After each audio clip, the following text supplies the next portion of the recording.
آریانا سعید بالاخره در استرالیا مورد سوء قصد جانی قرار گرفت.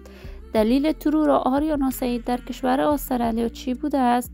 آریانا سعید اکنون وضعیت صحیش چگونه می باشد؟ وی در کدام کشور زندگی می کند و دلیل سفر وی به کشور استرالیا فاش شده است؟ من در این ویدیو پیرامون حقایق همین ماجرا خواهم پرداخت. پس در ادامه با کانال دنیا اینفو باشید.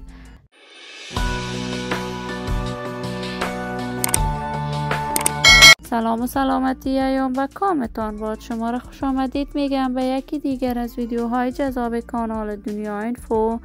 برای دوست شدن با این کانال علامت سابسکرایب را فشار دهید تا از ویدیوهای دیگر کانال دنیا اینفو هم آگاه شوید.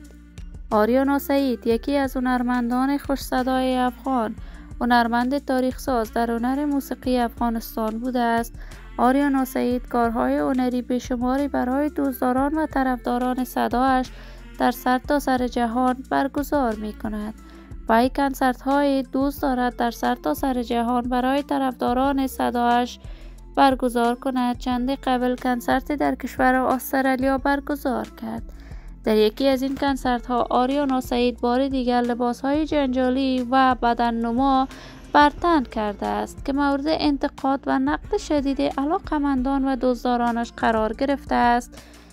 تصاویر در صفحات مجازی دست به دست می شود که آریانا سعید توسط افراد نامعلوم مورد سوء قصد جانی قرار گرفته است، اما دلیل این کار تا کنون معلوم نیست و آریانا سعید و حسیب این حادثه ناگوار را تایید نکردند.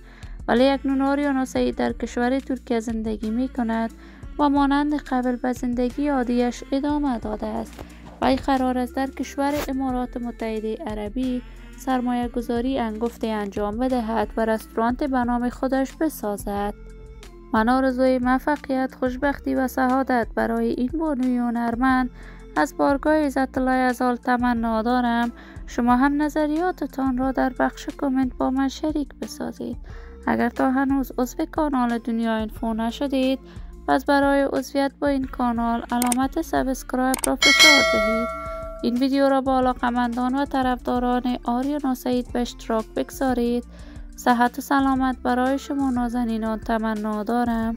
تا درودی دیگر امیدتان را به الله منان سپرده موفق باشید.